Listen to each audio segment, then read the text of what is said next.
For years, I convinced myself I had a new family. After Mom died, my father remarried, and Julia, my stepmother, slipped into our home with pearls around her neck and honey in her voice. To neighbors, she was the picture of grace. To my father, she was salvation. To me, she was a smile that never reached her eyes. I'm Caroline, 28, a teacher who spends more time with books than people. From the outside, we looked whole again: Sunday dinners, family photos on the mantle, even matching sweaters at Christmas. But I noticed the edits. In every picture, my place shifted. In every meal, mine was just a little different. And then came the night of the boxes. Labeled neatly, ribboned like gifts. Julia slid one toward me, her lips curving. Yours is special. You've always been different. That was the moment I knew I wasn't imagining things anymore. I still remember the first night Julia moved into our house. My father, Michael, was glowing, almost boyish again, as if grief had never touched him. He poured wine, pulled out her chair, and called her a blessing we didn't deserve. I wanted to believe him. I wanted to believe that maybe this elegant woman with her soft laugh and pressed blouses could stitch up the hole my mother's death left behind. But the truth showed itself in fragments, never all at once. At dinner, Julia carved steak for my father, set a perfectly seared salmon before herself, and slid a plate of plain boiled chicken toward me with a smile. "Light is better for your figure, Caroline," she said sweetly. My father chuckled, missing the sting. I forced a thank you. On my birthday, she handed me a cookbook labeled "Simple Meals for the Beginner Cook." Dad clapped like it was thoughtful. Meanwhile, Julia wore that same tight smile, as if daring me to protest. I didn't. The little things stacked higher each year. If she bought chocolates, my box would always be off-brand. If she poured coffee, mine came lukewarm. If she posted pictures online, the captions never mentioned me. Once, when we posed for a family portrait, she angled her body just enough to edge me out of the frame. Dad didn't notice, he rarely did. "Julia just wants to help," he'd say whenever I complained. "She's trying." But help doesn't feel like exclusion. Help doesn't taste like humiliation hidden behind politeness. And Julia's kindness always carried the weight of a performance, perfect when others were watching, sharp and cutting when no one else was there. It was Sophie, my closest friend, who first put it into words. Over coffee one morning, I told her how Julia made me feel invisible, how she wrapped cruelty in silk and sugar. Sophie stirred her latte, frowning. "Caroline, this isn't just about being disliked. She's isolating you. That's intentional." Her words lodged deep, because deep down I knew she was right. I told myself I could survive it, that I'd simply keep my distance, stay polite, and protect the fragile balance my father seemed so desperate to preserve. But balance has a way of tipping. And Julia, with her perfect lipstick and carefully curated kindness, was waiting for the right moment to push. And when she did, it came in the shape of a box with my name on it. By the time spring rolled around, the pattern had carved itself too deep to ignore. Julia's small gestures weren't accidents. They were deliberate reminders that I didn't belong. Take Christmas, for example. She filled my father's stocking with leather gloves and cologne, hers with sparkling jewelry, even the dog's with treats. Mine? A dollar store hairbrush with missing bristles. "Oh, I thought it was cute," she said, feigning innocence when I pulled it out. Dad laughed it off, sipping his eggnog. Or the family dinners. Julia would lean across the table, resting her manicured hand on Dad's, and purr about how he deserved the world after all he'd been through. Then, almost as an afterthought, she'd glance at me. "Caroline, you wouldn't understand. You've never had to sacrifice like your father." Those words stung worse than any off-brand chocolate ever could. I confided in Sophie again one rainy evening at our favorite coffee shop. She was the only person who didn't dismiss my feelings. I told her about the gifts, the meals, the way Julia cropped me out of photos. Sophie set her mug down firmly. "Caroline, she's gaslighting you. She wants you to question yourself. But you're not crazy. You need proof." "Proof?" I asked, startled. "Yes, evidence. Because your father clearly isn't seeing it. People like Julia thrive in the shadows, make her cruelty visible, and she loses her power. I stared into the swirl of foam in my cup, unsettled, but also relieved. For the first time, someone had named what I'd been living through. That night, I replayed Sophie's words in my head. Julia wanted me silent, doubting myself. She wanted me to swallow her insults with a smile, the way I had for years, and I had let her. But I couldn't shake the thought. What if Sophie was right? What if the only way to make my father see was to capture Julia exactly as she was, when no one else was watching? It seemed dramatic, almost paranoid, but deep down I felt something was coming. Julia had grown bolder lately, sly comments sharper, gifts more insulting, her eyes lingering too long when she thought no one noticed. And then, one evening, she leaned across the table during dinner and said, "We should plan a little getaway, just the three of us. I'll handle the meals." Her smile was sweet, but in my chest, alarms went off. Because if Julia was planning something, this getaway might finally reveal it. And I wasn't about to walk in blind. The getaway, Julia suggested, quickly took shape. A cozy lakeside cabin 2 hours outside Portland. Fresh air, no distractions, just family, she trilled, sliding glossy brochures across the table as if she were selling paradise. My father's eyes lit up. He loved the idea. I forced a smile, but my stomach twisted, because I knew what just family meant in Julia's dictionary. It meant control. It meant no escape routes. That night, I called Sophie. She didn't even hesitate. "You need to bring cameras." I laughed nervously. "You make it sound like a spy movie." "Caroline, I'm serious. You've told me enough. She singles you out constantly. You said she wants to prepare meals? That's your chance. Document everything. Otherwise your dad will keep brushing it off." The next day, Sophie showed up at my apartment with a small package. 4 button-sized cameras, a pocket Wi-Fi router, and a flash drive. "Easy to hide," she said. "And if nothing happens, fine. But if it does, you'll finally have proof." I held the little devices in my palm, feeling both ridiculous and strangely empowered. Maybe it was paranoia. Maybe it was survival. When the weekend arrived, Julia was in full hostess mode. She greeted us on the cabin porch wearing a fitted vest and cashmere scarf, her lips painted in that ever-present shade of rose. "Welcome, welcome," she cooed, kissing my father on the cheek before pressing a quick, perfunctory hug against my shoulders. Inside, the cabin smelled of cedar and lemon polish. A long wooden dining table dominated the main room. Julia tapped the surface with pride. "This is where we'll share our meals, very communal, very intimate." My father chuckled, already charmed. I excused myself to unpack. In my room, with the door closed, I unzipped my bag and stared at the cameras. My pulse hammered. If I did this, there was no turning back. But Sophie's voice echoed in my head. "Make her visible." So I did. Late that night, after everyone had gone to bed, I moved through the cabin in silence. One camera went high in the kitchen corner, another above the fridge, a third disguised as a coat hook in the hallway. The last I placed in my room, just in case. When I slipped back into bed, the router blinking faintly in my bag, I exhaled for what felt like the first time all day. The next morning, Julia was already humming in the kitchen, sleeves rolled, hair perfectly pinned. She set a steaming cup in front of me before I could ask. "I made something special for lunch," she said brightly. Her tone was sugar, but something in her eyes told me it was laced with venom. By the second day at the cabin, Julia's patterns began to show themselves. She cooked with theatrical flair, gliding from stove to counter, humming as though she were in a commercial. My father looked at her like she was a miracle worker. To him, the roasted chicken, the neatly arranged salads, the loaves of warm bread meant love. To me, it meant performance. Because once again, my plate was different. The others were heaped with golden potatoes and crisp skin, while mine held pale chicken breast and a mound of steamed greens. Julia's smile was polite as ever. "You always preferred lighter meals, didn't you, Caroline?" I pressed my lips into a smile, pushing food around with my fork. The truth was, I'd never said that. She'd decided it for me.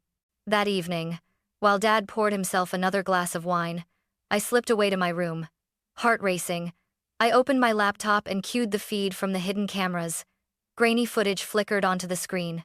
I scrubbed backward to late morning, when Julia had been alone in the kitchen. What I saw made my stomach drop. She had slipped a small Tupperware container out of her handbag. She opened it carefully, and inside was something dark and wriggling. She put on gloves, then slowly, deliberately lifted a live insect with silver tweezers. Calmly, as though decorating a cake, she tucked it into a bento-style lunchbox labeled with neat cursive, Caroline. She sprinkled sesame seeds over the top, smoothing the rice as if she were hiding treasure. I froze, bile rising in my throat. Julia didn't just dislike me. She wanted to humiliate me, maybe even make me sick. I slammed the laptop shut, afraid the sound would give me away, then sat in silence for a long time, fists pressed to my knees. My father would never believe this if I only told him. But with video, there was no denying it. Later, when I rejoined them at the table, Julia was in her element, serving slices of pie, laughing softly at Dad's jokes. She caught my eye across the table, her lips curling ever so slightly, as though she knew a secret. I forced a smile back, because this time, I had one too. That night, lying in bed, I stared at the ceiling. My hands were still trembling, but not from fear anymore, from anticipation. The question wasn't whether Julia would strike again.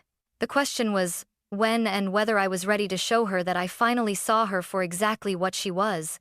On our last night at the cabin, Julia was practically glowing. She flitted around the kitchen like a conductor preparing for a grand finale. My father, oblivious as ever, helped set the table, humming along to some old Sinatra record playing in the background. I sat quietly, watching, waiting. Then Julia emerged, arms full of sleek white boxes tied with golden string. Each was labeled in perfect cursive. Michael, Julia, Caroline. She placed one in front of my father, one in front of herself, and finally mine. Her eyes lingered on me as she slid it across the table. Yours is special, she purred. You've always been different. The words sent a cold shiver through me, even though I had been expecting them. My father smiled, reaching for his fork. How lovely, Julia. But I didn't touch the box. I simply looked at it, then at her, and let a small smile curl across my lips. Go on, Julia said softly. Try it. I want to see your face. I picked up the box, held it for a beat, and then stood. Without a word, I walked to the trash bin, opened the lid, and dropped it inside. The thud was louder than I expected. Final, satisfying. What the hell are you doing? My father barked, slamming his palm against the table. His face flushed with fury, the confusion in his eyes sharp as knives. Julia's mouth fell open in exaggerated shock. Caroline, she hissed. That was custom made for you. How dare you? I cut her off, calm and deliberate. Do you really want to know why? Then I reached into my bag, pulled out my laptop, and set it on the table. My hands didn't shake this time. I opened the lid, the screen glowing against Julia's pale face. Watch what was made especially for me. My father frowned. Caroline, what on earth are you? But I clicked play before he could finish. On the screen, grainy footage filled the dining room with silence. Julia, alone in the kitchen that morning, sliding on latex gloves. Julia, opening her handbag and pulling out a black Tupperware. Julia, lifting a writhing insect with tweezers and nestling it into the rice of a box labeled Caroline. Gasps filled the air. My father shoved his chair back, eyes wide. Oh my God, he muttered. Julia lurched forward. This is absurd. It's fake. You edited that. Really? I interrupted coolly, dragging another clip into view, this one from a different angle above the refrigerator. It showed the same thing, crystal clear. The bug, the box, her smile as she sprinkled sesame seeds to hide it. The silence afterward was suffocating. My father stared at Julia as if seeing her for the first time. I stayed perfectly still, my heart pounding but my face calm. Because for once, the truth wasn't just mine to carry. It was on the table, undeniable, and Julia had nowhere left to hide. For a long, heavy moment, no one spoke. The only sound was the faint buzz of the laptop cooling fan. My father's knuckles whitened on the table's edge, his breath ragged as he stared at the screen. Finally, he turned his head, slowly, toward Julia. "Tell me this isn't what it looks like." Julia's lips parted, but no words came. Her carefully polished composure faltered, cracking like glass under pressure. Then she forced out a brittle laugh. "Michael, darling, she's manipulating you. You know how she feels about me. She probably staged this." "Staged?" I snapped, my voice sharper than I'd ever allowed it to be in this house. "From 3 different angles? With timestamps? With your handbag and frame?"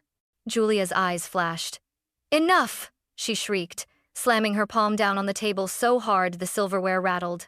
Her mask dropped all at once. "She doesn't belong here, Michael. She never did." My father flinched, as though struck. I leaned forward, steady now. "So it's true.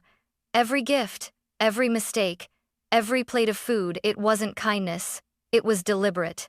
Julia's face twisted, raw and hateful. "You think you can walk into this house, into my life, and replace what I built? I gave your father everything. Everything. And what did you give him? Stress, defiance, ungratefulness. You've been nothing but a burden." The words echoed, vicious and venomous. For years I'd heard them in subtler forms, hidden in sweet tones, disguised as suggestions. But now, finally, the venom dripped out in its purest form. My father pushed back his chair, standing abruptly. His face had gone pale, eyes wide with something between shock and disgust.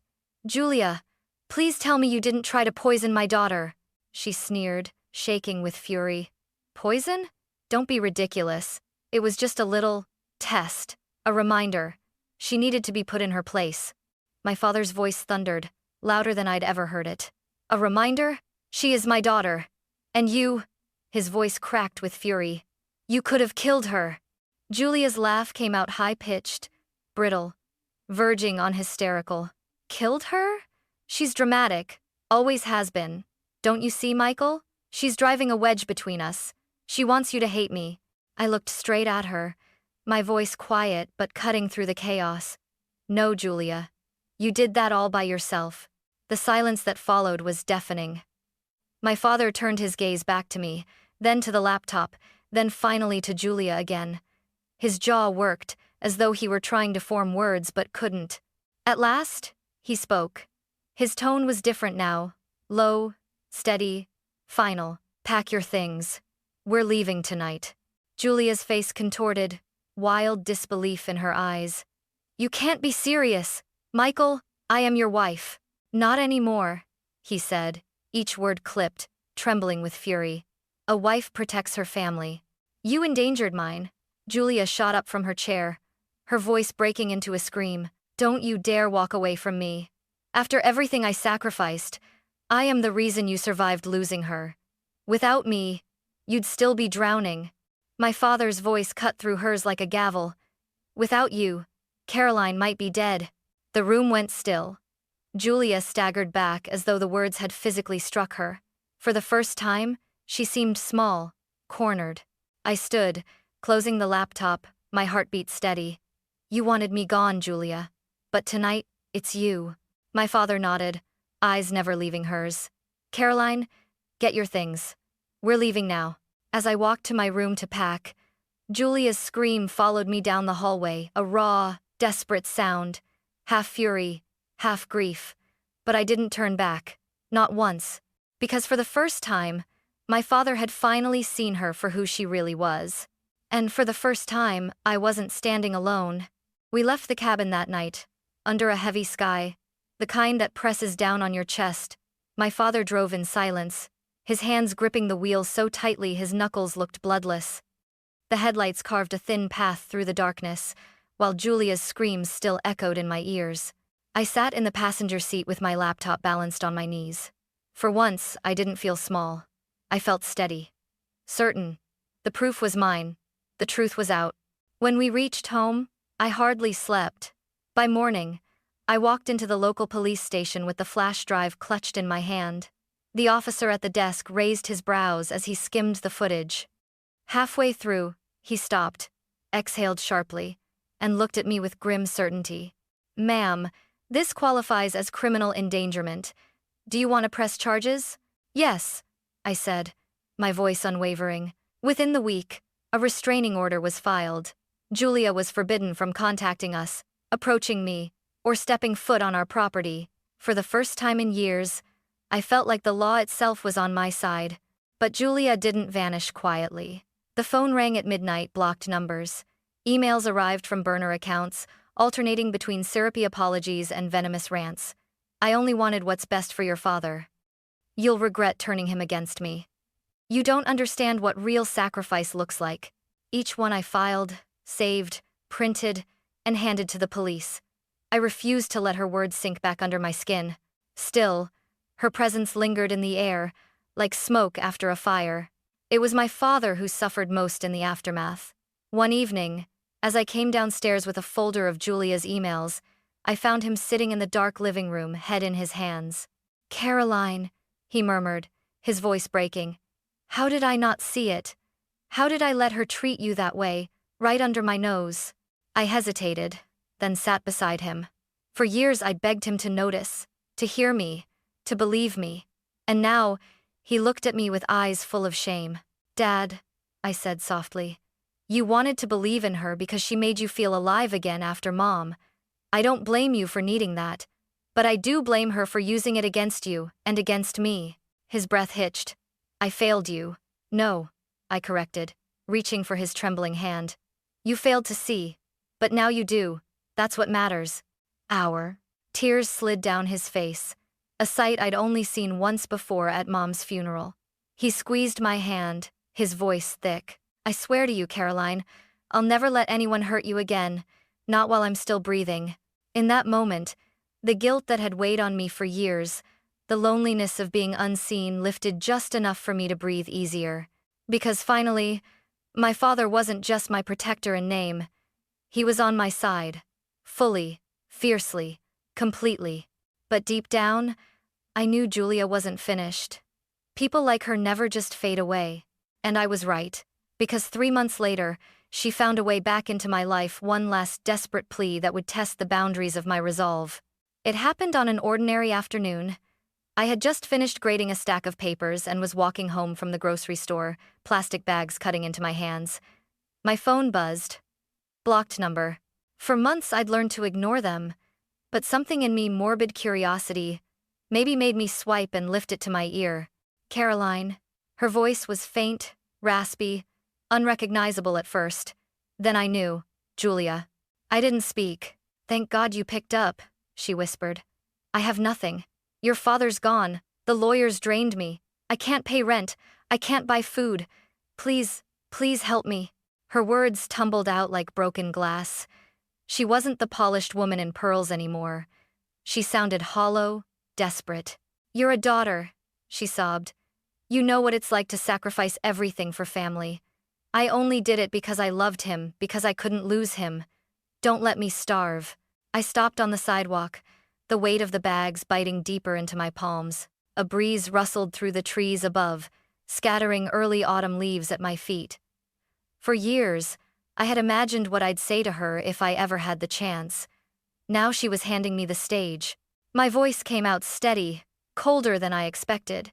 "You wanted me gone, Julia. You spent years reminding me I didn't belong. Well, now you don't." "No, Caroline," she whimpered. "Don't say that. I never meant for it to go so far. I just wanted respect, love.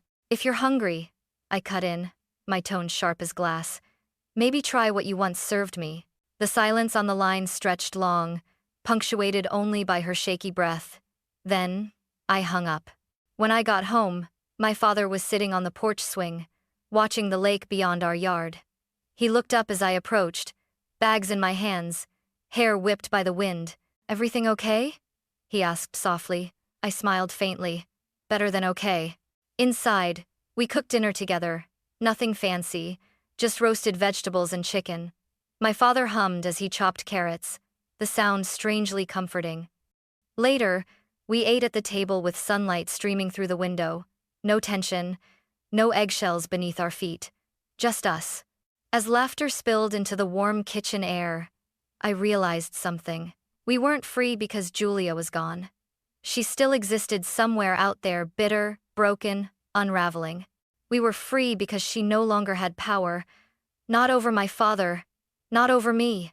Her cruelty had once defined my place in this family. Now, it defined only her downfall. And for the first time since my mother's death, I felt whole again, not because of the woman who tried to replace her, but because I had survived her. The bags were unpacked, the table set, and for once, the food on my plate looked just like everyone else's. Simple, ordinary, equal. And in that quiet, ordinary moment, I knew I had finally reclaimed what Julia had tried to take from me all along. My family, my peace, my freedom.